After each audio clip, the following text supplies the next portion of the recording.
चलिए, class 12th science के बच्चे आए हुए हैं। आज स्टेट बोर्ड का मैथ्स का पेपर था।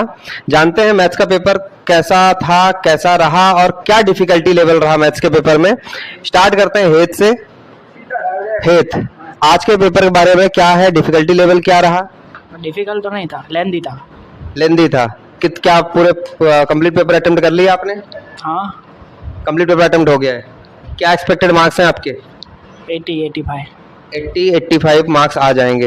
हर्षित, जो क्वेश्चंस लेंदी थे, मतलब मैट्रिक्स के वो क्वेश्चन भी आए थे क्या, कि जो मतलब ए इनवर्स निकालते हैं, वो कितने मार्क्स में आए थे? 3 और 4 मार्क्स में आए थे। पेपर को लेंदी अगर आप बता रहे हैं तो किस बेसिस से बता रहे हैं? मैट्रिक्स इसी था, सब में इन्वर्स निकालना था।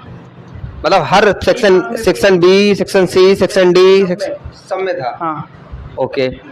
और एक मार्क में भी था, एमसीक्यू में तक था।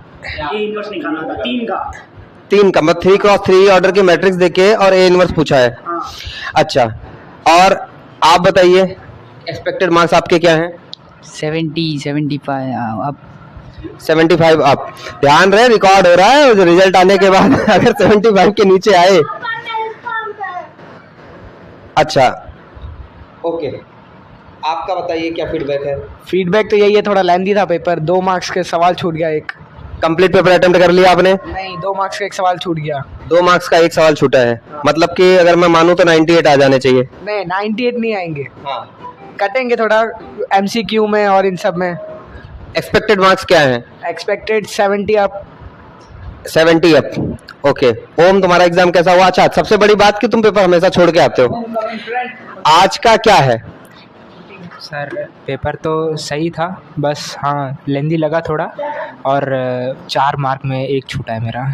4 मार्क्स में एक छूटा है और एक आधा वीक हुआ है। एक आधा छूटा है। वो कितने मार्क्स में था? बस 4 मार्क्स में एक आधा छूटा और एक पूरा छूट गया। मतलब इन शॉर्ट जो फीडबैक मिल रहा है, पेपर लेंदी था। कश्यप, एक्सपेक्टेड मार्क्स पहले बताओगे आप, बाद में बातें करेंगे। भाई के जितने आए थे सेम, भाई ने जो बोला डिट्टो सेम सेम आ रहे। Same 70 up. सब कुछ भाई का सेम, कुछ भाईचारा ऑन टॉप। ओके। चलिए ये बताइए, पेपर का डिफिकल्टी लेवल कैसा लगा? डिफिकल्ट हाँ नहीं था। मतलब आपको 3 कैटेगरी दी जाए अगर मैथ्स के पेपर के लिए, इजी, मीडियम और हार्ड, तो पेपर कैसा था? इजी था। चिराग, क्या है एक्सपेक्टेड मार्क्स आपके? 85 जितने एक्सपेक्टेड है। 85 जैसे एक्सपेक्टेड हैं। हाँ, एमसीक्यू में कितने मार्क्स आ जाएंगे? एमसीक्यू में 41 है। 41 राइट है। हाँ, एग्जैक्ट 41 है, अभी क्रॉस चेक करके आया हूँ मैं। अच्छा, की देख के आया है। हाँ। ठीक है। वत्सल, तुमसे सबसे पहला सवाल कि क्या 100 में 100 आ सकते हैं? आ तो सकता है सर, बट यही है कि अगर पेपर लेंदी था जैसे, तो कहीं जो मैंने सेक्शन ए सबसे लास्ट में किया था, तो उसमें क्या कैलकुलेशन वाले सवाल होते हैं, तो जल्दी जल्दी में शायद कैलकुलेशन वाली गलतियां ना हुई हो, तो बाकी तो आ सकता है, ऐसा नहीं है। एमसीक्यू में कोई ऐसा एमसीक्यू जो लग रहा हो कि ये मतलब नहीं होना चाहिए था, या सिलेबस के बाहर, या ऐसा कोई क्वेश्चन? एक था कंपोजिट फंक्शन का एक क्वेश्चन आया था, जो सिलेबस में अभी है नहीं, लेकिन शायद मतलब था इजी सा, तो शायद इसलिए उन्होंने दे दिया हो, लेकिन बाकी सब तो पूरा पेपर सही था ऐसे।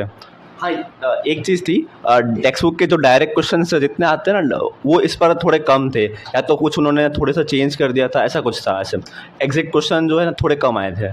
एग्जैक्ट क्वेश्चन थोड़े कम आए थे। ये एमसीक्यू में या पार्ट बी में भी? एमसीक्यू में, पार्ट बी में तो मोस्टली टेक्स्ट बुक का ही था। तो as it is copy and paste. हाँ, एज इट इज पूरा कॉपी एंड पेस्ट। पेपर का डिफिकल्टी लेवल? डिफ़िकल्ट तो नहीं बोल सकते, लेकिन यही था कि जैसे 4 मार्क वाले कुछ क्वेश्चन थे, जैसे मैट्रिक्स का और एक डिटर्मिनेंट का था, वो उन्होंने डाल दिया था 3 मार्क में। सेम 3 मार्क के जो आईटीएफ के क्वेश्चन थे वो 2 मार्क में थे, तो उससे क्या होता है कि ना, मतलब बहुत सारा लिखना पड़ता है 2 मार्क में, तो जितना लिखना ज़रूरत होती नहीं है, लेकिन फिर भी क्वेश्चन उस हिसाब से ज़्यादा स्टेप्स के मार्क होते हैं मैथ्स में, इसलिए पूरा लिखना पड़ा। तो डिफ़िकल्टी नहीं थी, ईजी था पेपर, लेकिन बस लेंथी था। टाइम मैनेजमेंट अगर करके चले तो हो सकता था 3 घंटे में। सेम, इसलिए मैंने इस बार पे पहले बी से किया, फिर सी से किया और फिर ए किया मैंने, वरना जनरली मैं ए बी सी करता हूँ, बट मैथ्स का पेपर भी लेंदी था, इसलिए मैंने बी सी ए किया था। फिजिक्स, केमिस्ट्री और मैथ्स तीनों में सबसे अच्छा पेपर कौन सा हुआ?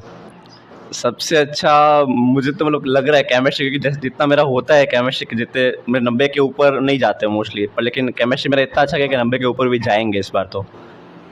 मतलब फिजिक्स में और मैथ्स में 90 के ऊपर नहीं आएंगे ऐसा? 90 के ऊपर जाएंगे, पर जनरली जैसे मेरा समझो तो मेरा सबसे वीक सब्जेक्ट जो है वो केमिस्ट्री है, तो केमिस्ट्री में मेरा उस हिसाब से बहुत अच्छा गया, ऐसे जो वीक सब्जेक्ट है मेरा वो अच्छा हुआ है, बाकी फिजिक्स और मैथ्स तो ठीक ही हुए।